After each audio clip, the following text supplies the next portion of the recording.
Hey everybody, it's Brendan at Milton Ruben Chevrolet. Welcome back to our Wednesday walk around. Today we're going to take a look at this 2020 Chevy Traverse LT.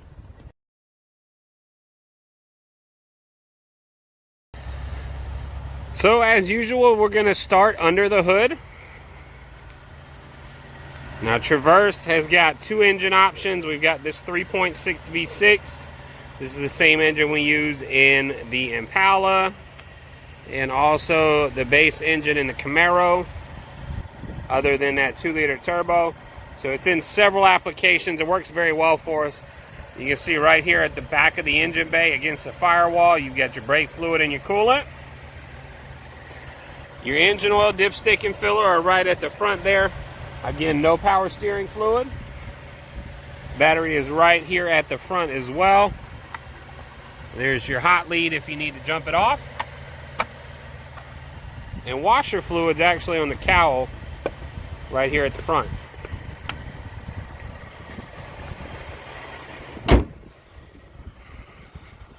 Good looking vehicle. Nice LED daytime running lamps. You got fog lights on your LTs.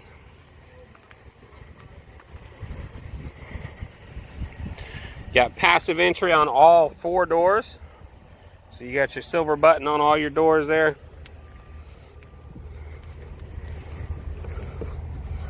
Capless gas filler. As we come around the back, you can see we've got more storage space than Tahoe in the back here. There is additional space underneath the floor.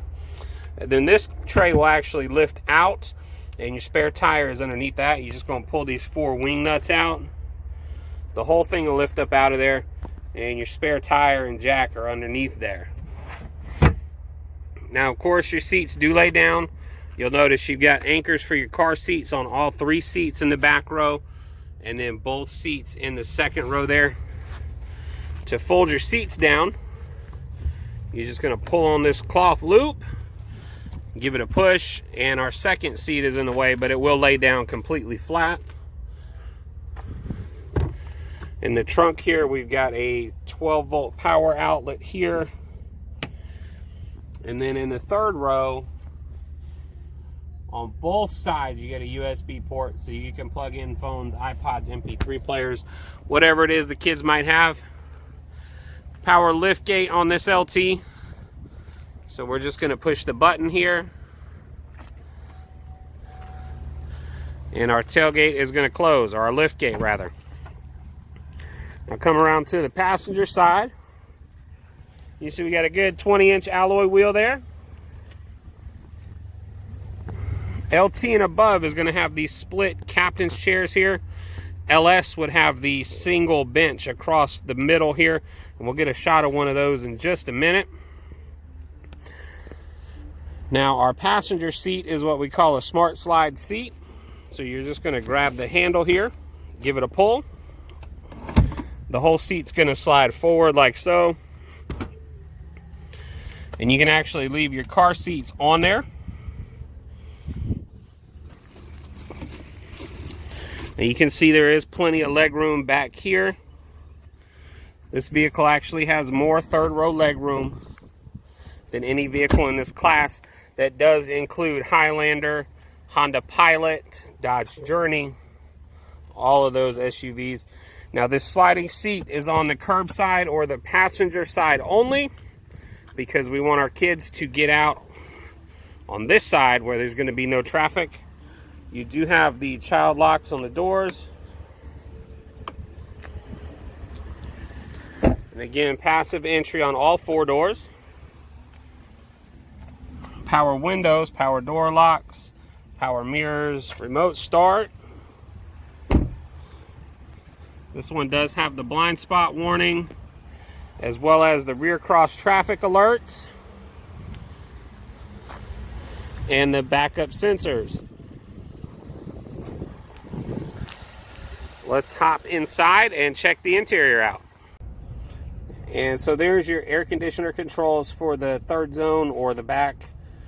It does have its own independent temperature. We also have 2 USB ports back here. So if we've got kids back here, they can plug their phones in, connect them to the onboard Wi-Fi through OnStar, and they've got data connection and power in the second and also back in the third row. Now the cockpit should look very familiar. They don't change too much. You can see we've got our tack on the left, speed on the right, temperature and fuel at the top. And then we have this driver information center here. So this is kind of the home page on it. Gives you current speed and distance to empty. We've got information pages like speed, trip counters, fuel range, oil life, brake pad life, tire pressure, air filter life, trip timer, battery voltage. You get your radio, so you can change the radio from here. You got nav, so if you have an OnStar route set, your directions will come up here turn by turn. You get your phone, so with your phone connected, you can make your phone calls by just using these arrows here, accessing your phone book on the display, and then you can call without having to reach over to the stereo or your phone. We go to info pages here. We can turn some of these pages on and off. Following distance, driver assistance, fuel economy. So we go back to info. We'll see we got a couple of new pages that have opened up. Following distance in seconds, driver assistance, that's your lane departure warning for collision alert. Battery voltage, fuel economy trend over the last, that's probably 30 miles. Eco index, so it shows you how economically you're driving. Most people like to leave it right here though. Now on the steering wheel, there are quite a few buttons. So these arrows and this check mark here actually change what's displayed on our DIC there. We've got phone, so you can answer your calls here. You can hang them up. If you press and hold this top button here, this will actually access your Siri Eyes Free or your Google Voice Assistant, so you can actually just tell Google, call mom, and it'll actually make a phone call. On the left side here, you got your cruise control. This is on off, this is cancel, set and resume.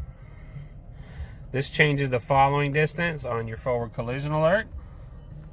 So you can see we've got a high, a medium, and a low. And then this particular vehicle does have a heated steering wheel, so the button for that is going to be on the steering wheel as well. Over on the left side of the dash, you got your light switch, your fog lights, and this one is your dimmer.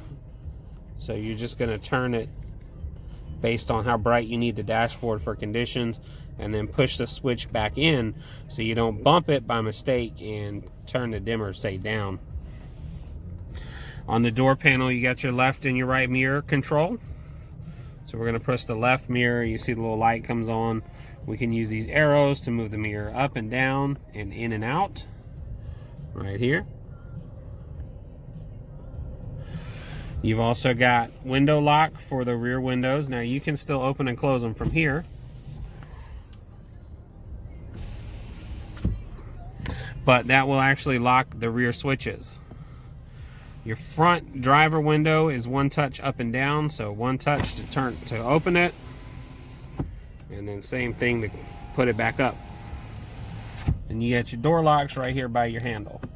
On the vehicles with the power lift gate, there is a switch down here that you can actually change how far it opens. You can turn it off. 3/4 is a programmable setting, so we can use that to set the lift gate so it doesn't hit your garage door. And then max is going to allow it to open all the way up. And then if we press this, that's going to open the lift gate from here. Press it again to close it. There we go. The steering wheel, like all our other vehicles, is tilt and telescopic. So we're just going to push this release down. Steering wheel is going to move up and down. It also pulls out or pushes in, depending on where you need it while you're driving. We've got automatic brights on this one, so we're going to turn the headlights on Press the auto button here. And because it's daytime and we turn the headlights on, the automatic brights don't work. But I promise you, they use this little camera in this box here, and they'll actually come on and turn off on their own. Got this big 8-inch touch display. You got AM, FM, and Sirius XM for 90 days at no cost. Plus you've got Bluetooth, USB, and auxiliary. So basically any kind of media device you might have, you can plug into the stereo and play it. So here's your AM, FM, Sirius XM. If I hit more, it's going to give me more options like my Bluetooth and also my USB and auxiliary. You do have your Bluetooth connection for your phone. You can pull your recent calls, your contacts, your favorites, all right there inside the screen. You've got Wi-Fi hotspot information, so you can actually change the name on the Wi-Fi hotspot, or if you forget the password, you can pull that information right here in the display. Users will allow you to log in with your custom Chevrolet profile, and that way, like if you got 2 or 3 people who are driving the vehicle and they like different music, you can actually change the vehicle settings automatically by just signing in.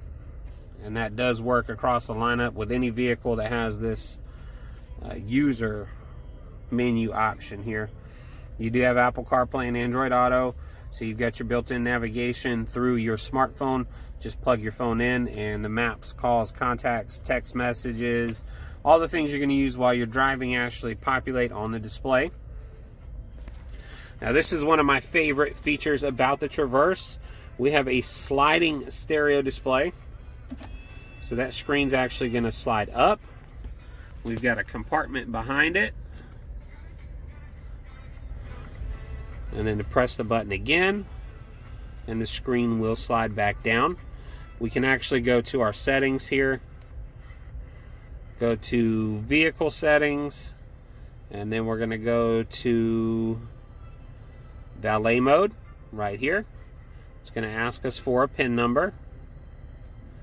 Now you can set whatever PIN number you like. It makes you set a new PIN every time you put it in valet mode. Now you'll notice the stereo is going to turn off, and I can't open the screen. So this way we can put any valuables we might want to hide inside of here, and they're going to be protected until you get back in and put that code back in. Now on your LT you do have 2-zone air, so we got driver and passenger temperature. We've got these 3 buttons here that control what vents we're using. This one's going to turn the fan up, and you see these little blue lights coming on as the fan goes up. The one below it, the little fan, turns the fan back down. We do have heated seats in our LT as well. High, medium, low, and off. Right below that we've got our USB auxiliary. There's a 12-volt plug right here in the front, although with the 2 USBs you may not need it. On your gear selector here, you can notice you got park, reverse, so of course you've got the backup camera. Now this particular Traverse has the towing package with the heavy duty trailer hitch and the integrated transmission cooler. So we've got our trailer mode there, and then this one actually zooms in on where the trailer hitch is to make it easy, so you can actually back it right up to the trailer all by yourself. Put it back in park, and we go right back to the radio. Now we have kind of covered this before, but we do have our limited mode here, so we're going to pull this all the way down to L. Then we can use the plus and the minus here to tell the transmission how many speeds we want. Now it's still going to shift automatically, but this way we can actually tell it we only want 4 speeds instead of all 9. And that's going to help us when we're going up a hill or going back down a hill. Parking brake is down below right here. So you're just going to pull up on this switch to set it. To turn it off, you have to have your foot on the brake and push it down. And you'll get a message there that says parking brake released or parking brake set. Now, one switch we do get a lot of questions about is your drive mode selector here. So you can see we've got a road, that's our touring mode. We've got a snowflake, that is our snow and ice mode. And then because this one has the trailer assist, the trailer package on it, we've got trailering mode here. So all we have to do is turn the dial, whichever direction you want it to, whichever mode you want it to go to. So now you can see the road went off and the trailer here came on. So basically, the vehicle is now in tow haul mode. We turn it again. It's going to go to the snowflake there. Now it's in snow and ice mode. If we turn it one more time, it'll go back to the road here. That again is touring mode. This switch right here to the left of it is your traction control on and off. And then this one is for your lane departure warning. So if we press the switch, the light's going to go off. And what that tells me is that the lane departure assistance is no longer active. If we press the switch, the light's going to come on. So we are back in our lane departure warning. Good size console here inside the armrest, so we're going to open it up. You can see we've got plenty of room in here, and this tray lifts out. Now, if the key fob in your vehicle happens to die, there is a felt liner at the bottom of this console here. And all we're going to do is we're going to reach down in here, see if we can get a good grasp on it. I'm going to pull it up out of there, and you'll notice there is a slot for your key. I'm just going to drop it in there like so. And what this is this is where you would drop your key if the key died, or if you wanted to put this key as your team driver key. So just drop the key on there. We're going to go to settings, team driver.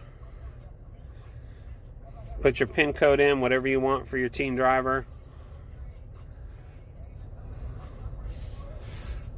And we got to confirm it the first time we set it up. Now we can actually go to setup keys. We're going to add our current key as our team driver key. And that is the key right here that I have inside the key slot. So we're going to hit add. Team driver is active. Notice all audio is muted until we fasten our seat belts. Now, of course, that's just the front two seats because those are the ones that have the pressure switches in them.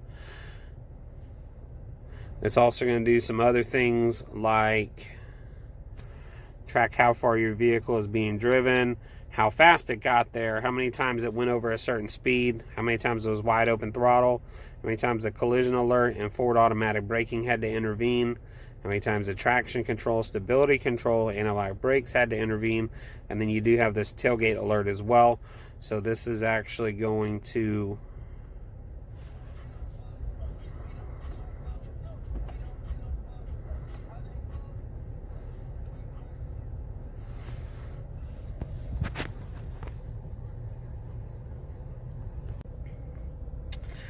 So like I was saying, I kind of got interrupted by a phone call there.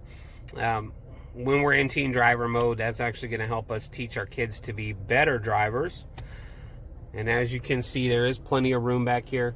Remember, like I said, more third row leg room in this vehicle than any vehicle in this class. That does include your Honda Pilot, your Toyota Highlander, Dodge Journey, Nissan Pathfinder, all these full-size third-row SUVs. So we got more third-row legroom than anybody on the market right now. We've got more storage space behind the third seat, I think, than any other vehicle in this class.